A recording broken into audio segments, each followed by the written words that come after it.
Please help me here, Kevin.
Mike Anderson knew as he drove from Orange to Corona that his dad was in trouble. Imagine him driving on the heavy travel 91 freeway, jumping into the fast lane, knowing he could not reach his father. He repeatedly telephoned him and got no response. He knew Brandon Martin was at the house on Winthrop. He knew his dad was at the house on Winthrop. And he must have had two competing emotions as he drove along the 91.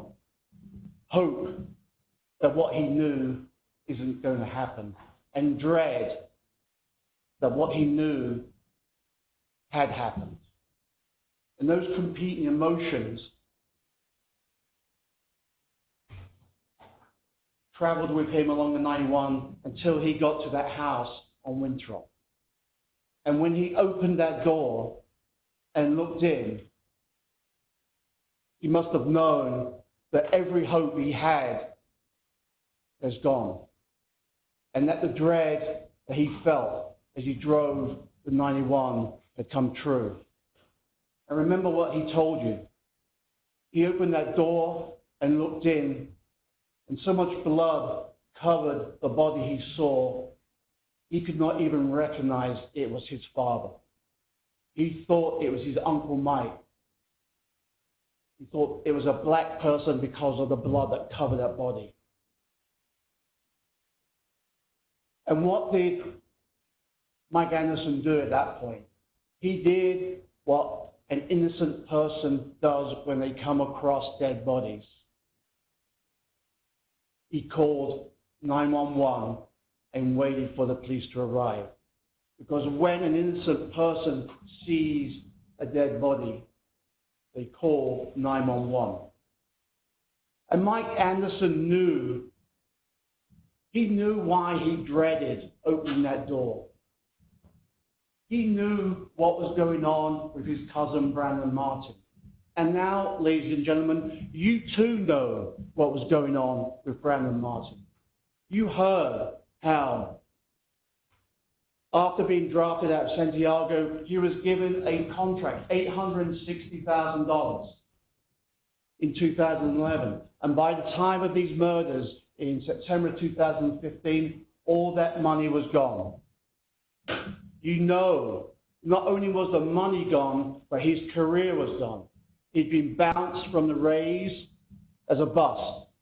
He'd been bounced because of a failure to complete the drug program, 3 failed marijuana tests. You know, at that time, he had no job. You know, he had no friends. At that time, in September 2015, a top prospect now had no prospects. He had nothing going for him. He had reached rock bottom. And in that rejection from his career, from the Rays, he turned that anger towards his own family. A familiar story that we've seen hundreds of times, thousands of times in our own understanding of the world. That people often will turn their anger towards those closest to them or people near to them. And that is what happened with Brandon Martin. And that anger, as Mike Anderson told you, that the family on 9/15, just 2 days before the murders, wanted to address and change that behavior of the defendant. And Mike Anderson told you that he wanted to get the defendant arrested because he saw that he was a danger to the family.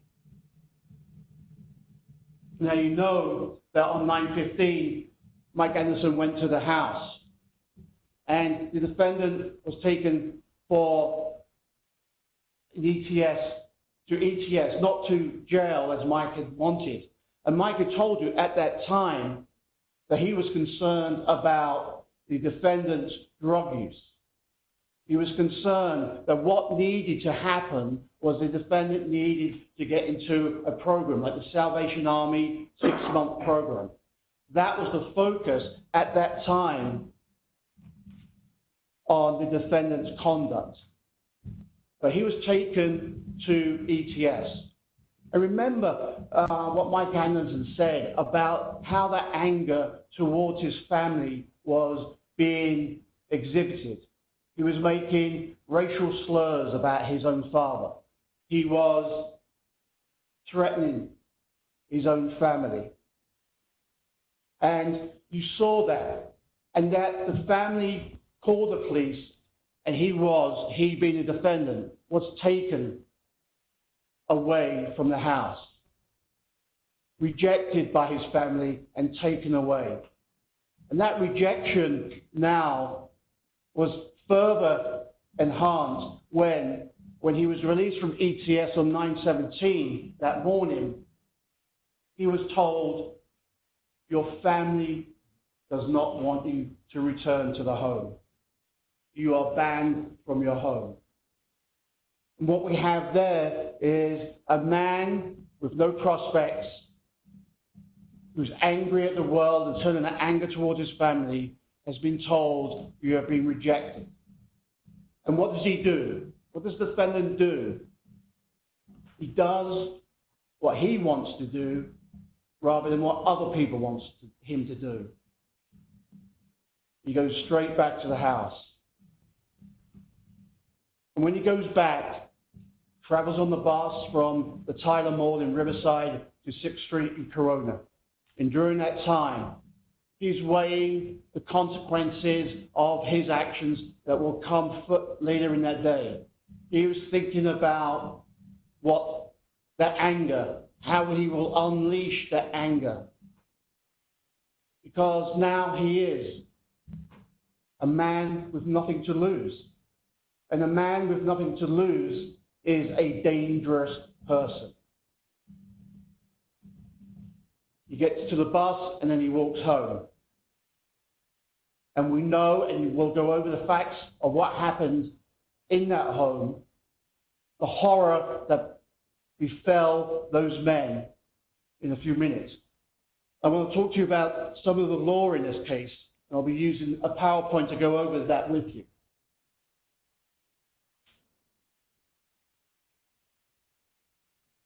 As the judge read to you the instructions, we talked about willful, premeditated, and deliberate. And what that means,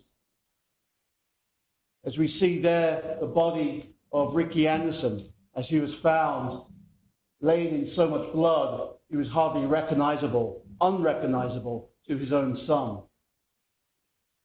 Ricky Anderson was murdered in a willful, premeditated, and deliberate manner. The judge read, willful means an intent to kill.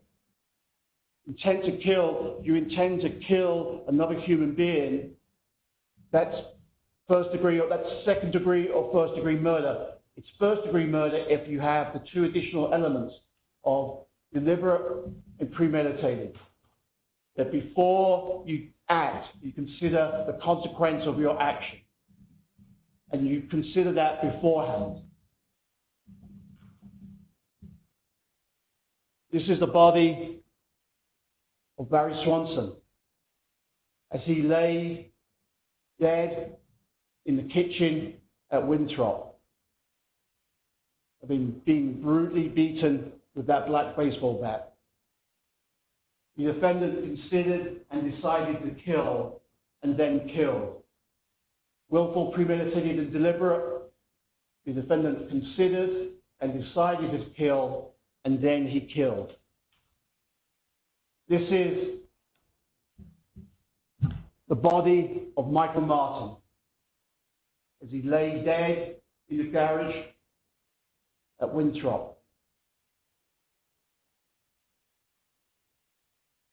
As we talked about willful, premeditated, and deliberate, the judge read to you the instruction that premeditation and deliberation can be a cold, calculated decision to kill and can be reached quickly. One of the examples I would like to give is if I'm in my kitchen and a fly comes in. I hate flies in my kitchen. So a fly comes in the open window and I lash out and I strike and kill the fly. That was a decision. I intended to kill that fly, and by lashing out with my hand, I killed that fly. That would be an example of second degree murder of the fly. Now, the fly comes in the window, and I say to myself, there's no way I can kill that fly just by lashing out. I'm going to need a weapon. And in my kitchen, I look around for a weapon, and I see the Press Enterprise. And I say to myself, at last, a use for the Press Enterprise. And I roll the paper up, and I look, and I take aim at where the fly is. And I see where the fly is now. I take the rolled up newspaper, and I swat the fly. The fly falls onto the kitchen island, but it's still moving. So now, while the fly is down, I take the newspaper again and hit it while it's on the kitchen island, killing it. That is a decision where I weighed the consequences and deliberated beforehand, and then once I have my weapon, I kill. That is first degree murder. In this case, ladies and gentlemen, we have a special circumstance. Multiple murder. Murder of Ricky Anderson, of Barry Swanson, and Michael Martin. And as the judge just read to you the instructions, the defendant has to be convicted of at least one first degree murder, and at least one other murder in the first or second degree.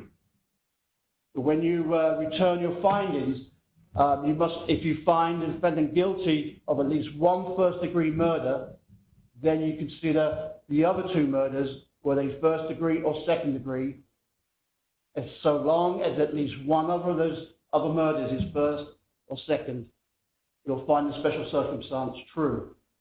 The evidence in this case, ladies and gentlemen, shows that these men were beaten to death in a willful, premeditated, and deliberate manner. In addition to the findings on the murders and on the special circumstance, we have an allegation that in the commission of each of these murders, the defendant intentionally hit each of the 3 victims with that baseball bat. Now, in terms of the motive in this case, you have seen from what Mike Anderson told you what was going on with Brandon Martin. The fact that he'd been at his lowest point, rejected, had nothing to live for. He was turning to anger towards his father and towards his family. And what we heard was that on September the 17th, the day of the murders, that only one person had the opportunity, as well as the motive, to commit these crimes. We'll go over the opportunity in a second.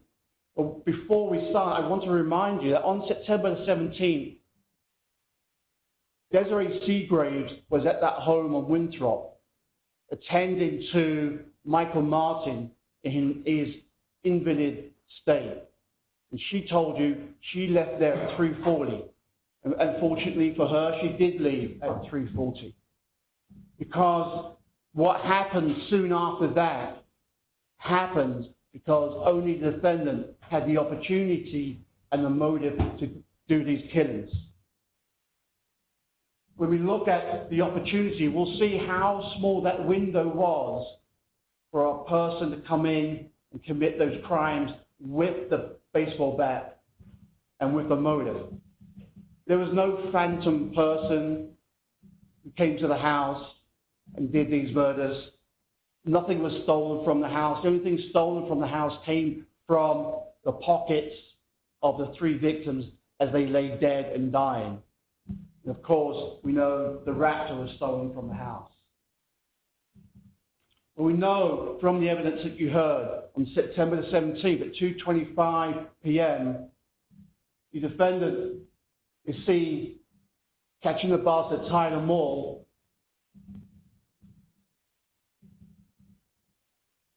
And you see there on the screen in front of you, the defendant catching the bus at 2:25. Then at 3:02, you see the defendant, this is just at 3:01, a second before he gets off the bus. He's seated on the bus. Now at 3:02, he's off the bus and now he's walking back to the home he's been banned from. During that ride home on the bus, he knows he's no longer wanted at the home. He has nowhere to go, nowhere to live, no job, no prospects, no friends. We know from the evidence that the walk from the Corona bus stop is around about 51 to 53 minutes. That puts Brandon Martin, the defendant, back at the Winthrop house at 4 o'clock. And we know from the evidence that is when he got back, because we know by a stipulation that Rick Anderson was on his phone at 4 o'clock with his dentist. And we know from the defendant, after he changed his story about seeing Rick dead, then admitted that Rick was alive, he said that Rick Anderson was on the phone when he got back to the house. We also know from Mike Anderson and from the phone records that at 4:10, Rick Anderson had a short conversation with his son, Mike. We also know from the evidence that we saw that at 4:10, Barry Swanson called ATT. And remember, at this time, Barry Swanson is around in the hallway, by the hallway that leads to the garage. And he's there at the panel calling ADT to establish a connection for the security system that was being put in that morning, the 17th, having been requested on the 16th of September one day after the defendant was taken from the house. And Barry, truly a man in the wrong place at the wrong time, doing his job, installing systems to protect people. And we know from that call, as he's speaking to Jeremy from ADT, that there is a commotion that happens. And that's when the attack on Ricky begins. Barry? Barry?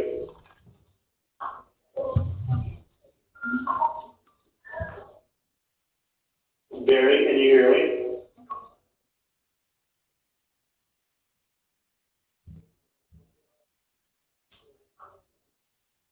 ADT Field Support, this is Barry. May I help you? Are you still on the line?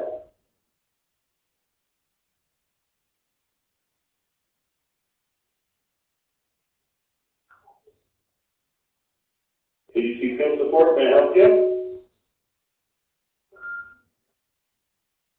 This is ADT Field Support, may I help you? Is anyone on the line? ADT disconnected for no response.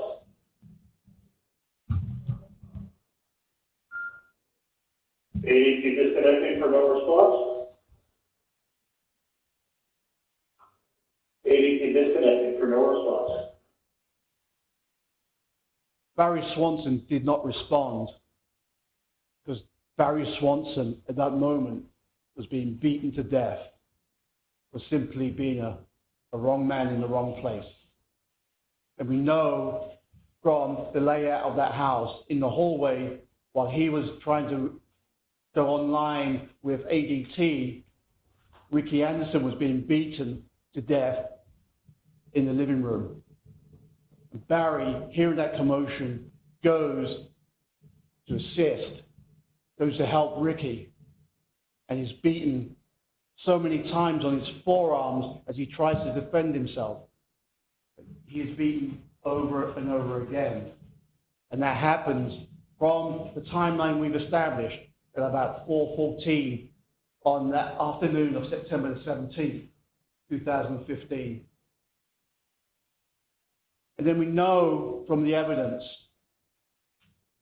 that at 4:40 p.m., Barry Swanson's Raptor, which had been taken by the defendant after he rifled through their pockets and stole other personal belongings, having already stolen their lives, he adds insult to injury and steals their personal belongings, and Barry Swanson's Raptor.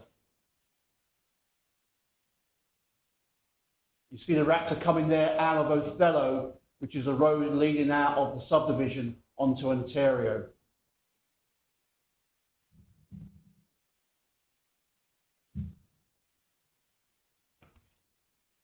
What this timeline shows you, ladies and gentlemen, is that the defendant arrived home about 4 p.m. to the house he'd been banned from, and by 4:44, he had killed 3 men and had stolen Barry Swanson's truck and fled the scene. This is the Raptor. He stole it without Barry's permission, obviously. The defendant now was a wanted suspect, no longer a top prospect. He was wanted by the Corona Police Department for the deaths of these men. He was wanted for the stolen Raptor. And he was desperate to get away. He wasn't going to give up. You heard from the Corona Police Department about the felony evading, how he was driving recklessly with wanton disregard for the safety of the citizens of Corona. The only thing he cared about was him getting away, avoiding apprehension by the police because he had killed 3 men and did not want to be arrested for that. Remember, there were 4 attempts at pit stops, pursuit intervention technique. Each one of those was not successful. He blew through stop signs. He was driving in heavy residential areas where there are schools. This was a desperate man with nothing to lose, and he was not going to be stopped without fighting. He was running from the police in a dead man's truck. And as we say, this apprehension, if he had given himself up and followed the law, there would have been no 2800.2, no violation of felony evading. But he was not going to give up. His mindset was, I will fight and I will get away. I will not give up without a fight. He's fighting with the police. And his mindset at the time is this.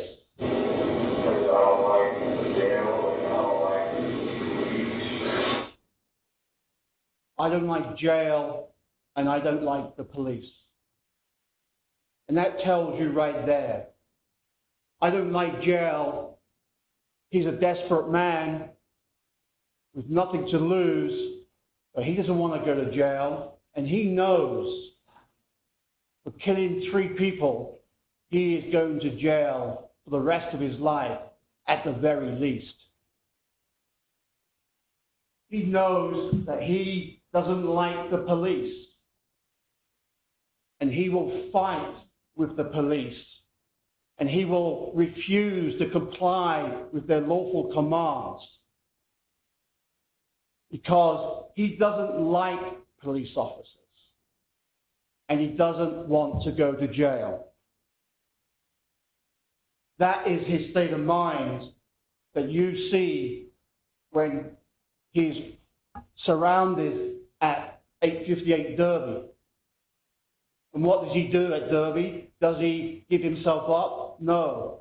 He's already run through the neighborhood. He's run into the house of a lady who's having a shower in her home.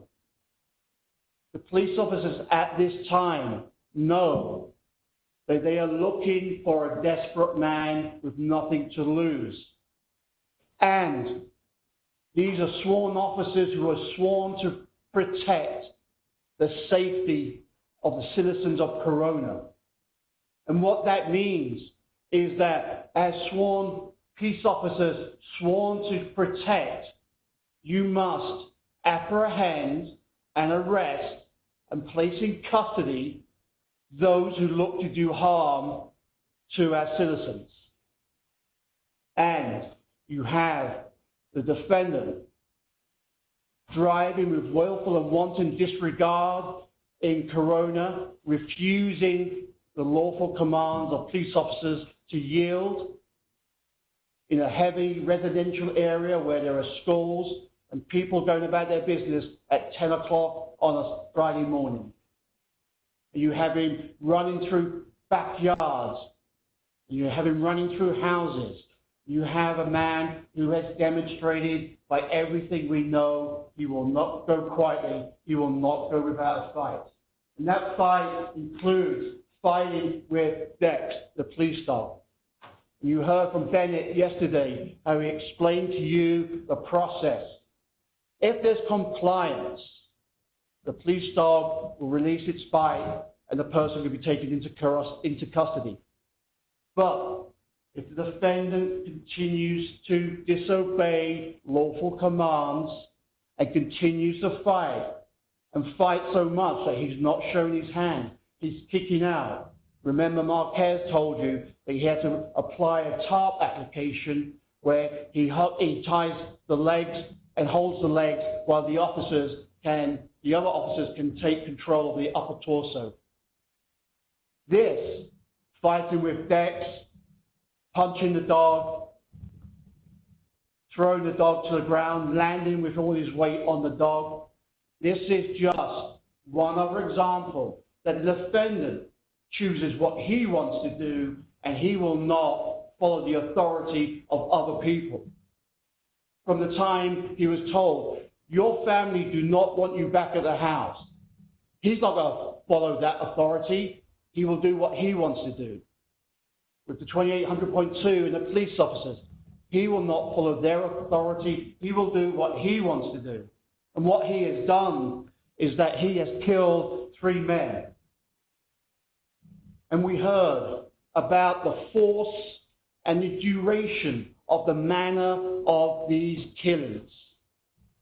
And do not pretend that this was not a horrible, painful death for these 3 men. The force that was used with that baseball bat was the force generated by a professional baseball player. And you saw that force and how it was applied over and over and over again. Each one of those men. And you heard from Mr. Aguino, a blood spatter expert. And he told you that these men suffered multiple blows. And you can tell from the location of the blood spatter where this happened. And you know from that blood spatter that Ricky Anderson was hit when he was upright, and then when he fell to the floor, having been hit once or twice in his head, as he was 2 to 3 inches from that wood floor, the defendant hit him again and again. From Mr. Barry Swanson, you know in that kitchen island, there are 2 distinct locations where there was blood spatter showing that he had been hit multiple times with that baseball bat. You'll see at the top of the island, there was one spot, and then another spot that was by the pantry door. And by that pantry door, we had blood spatter, and we also had on the side of the wall, the smearing, which is where Barry Swanson, having been beaten with that bat, was trying to gain some position where he could stand to his feet, and that's where you have that blood smear on the wall. And then with Michael Martin, sitting in that chair, waiting and waiting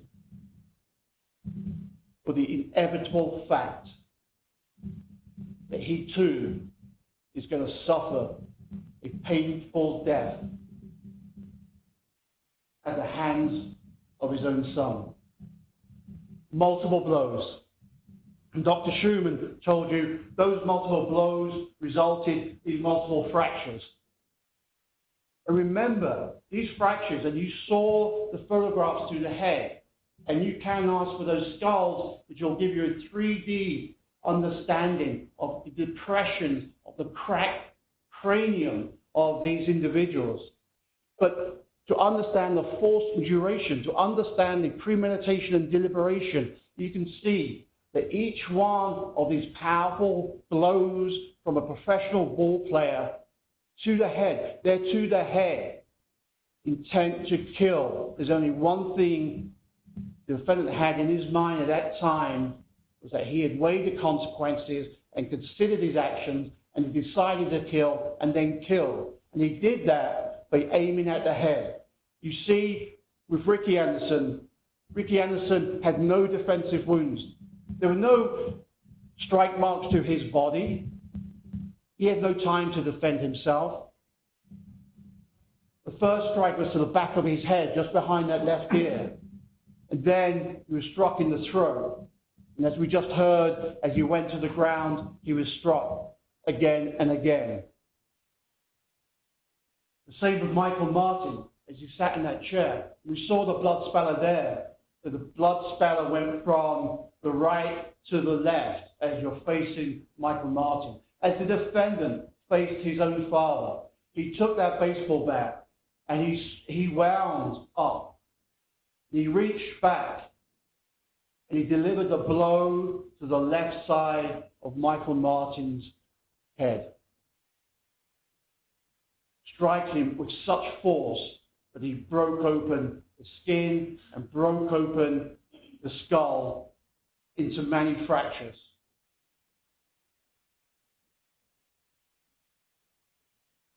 Those fractures that you saw had black paint transfer from that bat.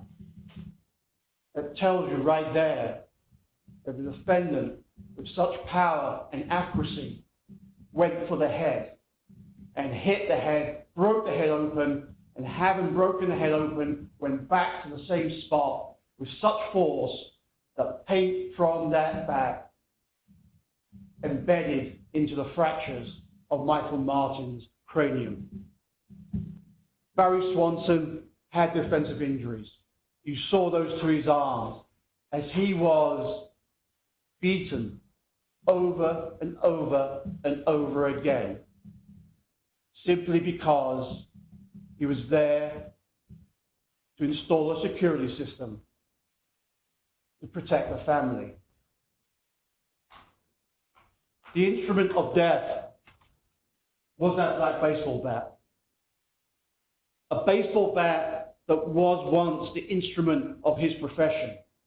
But you know that bat was taken and used to brutally beat 3 men to death. He left that bat in the hallway, and a name engraved on that blood-soaked weapon was Brandon Martin. And that's because, ladies and gentlemen, Brandon Martin is the killer. And I want you to find, from the evidence, him guilty of all the charges. Thank you, Your Honor.